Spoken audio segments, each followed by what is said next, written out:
Before the Westgate Mall attack, Somalia was a very different place indeed. It was run by Mohammed Sayed Barre, the military dictator of Somalia from 1969 to 91. At that time, the country had a population of 9 million people, mostly made up of nomadic tribes.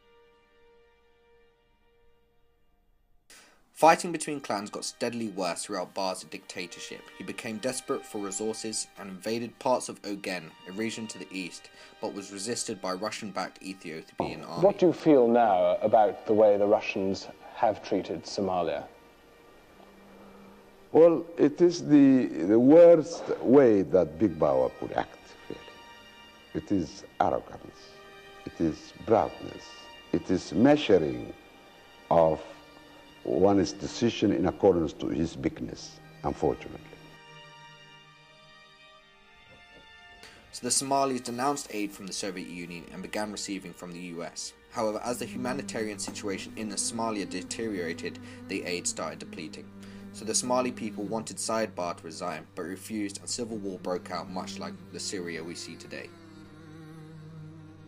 It didn't take long for the army to disband and warlords take over. The violence was so bad that the UN had to pull out, and America sent in a task force of special forces to capture Mohammed Farah Aidid, the leader of al-Shabaab in Mogadishu. You know, I had been inserted in the wrong spot on October 3rd and had an immediate casualty. You know, right off the bat, I have a kid, he's fallen about 60 feet out of a helicopter. I mean, who'd have thunk it that could ever happen? He's fallen down, immediate casualty, the medic's screaming at me, you gotta get him out of here or he's gonna die. Talk to my RTO and I say, hey, call the medevac, we gotta get it out of here. And the RTO turns to me and says, hey, Sergeant Eversman, I got no comms, I can't talk to anybody. Can only receive. And then as I'm sitting there looking around, I realize, you know, we're obviously in the wrong spot. We're 3 blocks from where we should be. And oh, by the way, now I realize we're taking fire from 3 directions, from the north, and from the east, and from the west. You know, significant fire. This was made into a famous film called Black Hawk Down and was known for the large casualties suffered on each side. Farah Aidid was killed in Mogadishu soon after. In 2011, there was a massive drought in Somalia.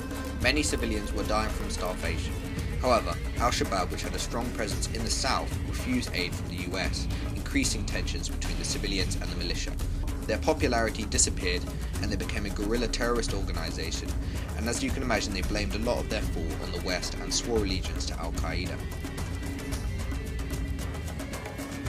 After the US-backed invasion by Kenya, it was the straw on the camel's back, and al-Shabaab swore to take revenge, which ended up in the attack on Westgate Mall.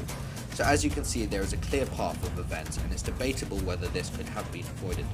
But al-Shabaab were able to strike back at both Kenya and the symbol of the West in one attack.